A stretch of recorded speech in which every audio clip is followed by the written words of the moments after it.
President Trump is raising the possibility of a military confrontation with North Korea. The president says conflict with the North is possible over its nuclear and missile programs, though he prefers a diplomatic solution. The warning came during a Reuters interview yesterday, 2 days before Mr. Trump's 100th day in office. Well, there's a chance that we could end up having a major conflict with North Korea. Absolutely.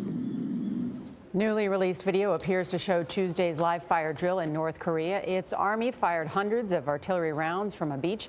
David Martin looks at the U.S. military options against North Korea. He's at the Pentagon. David, good morning.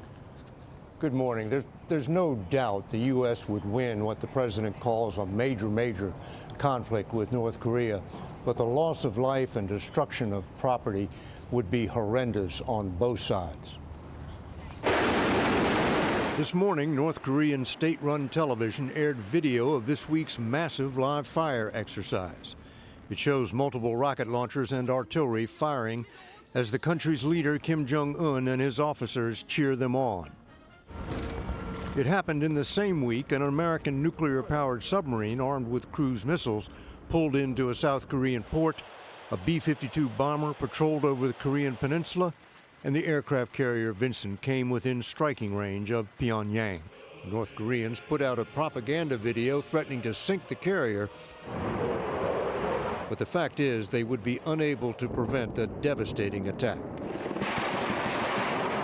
Despite such overwhelming firepower, experts like Senator Jack Reed of the Armed Services Committee said there are no good military options for destroying North Korea's nuclear weapons program. There are military options, but they are risky. Nobody knows that better than the head of the Pacific Command, Admiral Harry Harris, who has the power to destroy North Korea, but not before thousands of artillery pieces and rocket launchers could unleash a barrage on the South Korean capital.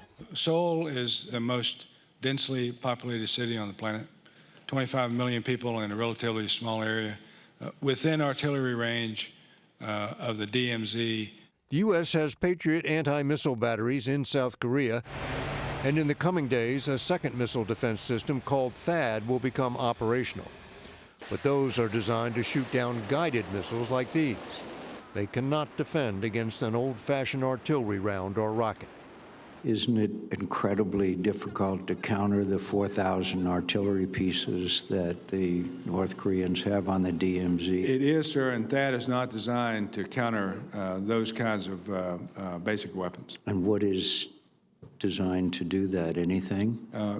We do not have those kinds of weapons that can counter those rockets once they're launched. It would seem like this is a standoff in which each side has the capability to inflict unacceptable damage on the other. But Admiral Harris says this is the worst crisis he's seen. And in a crisis, all it takes to start a war is for one side to miscalculate. Gayle? All right. Thank you very much, David.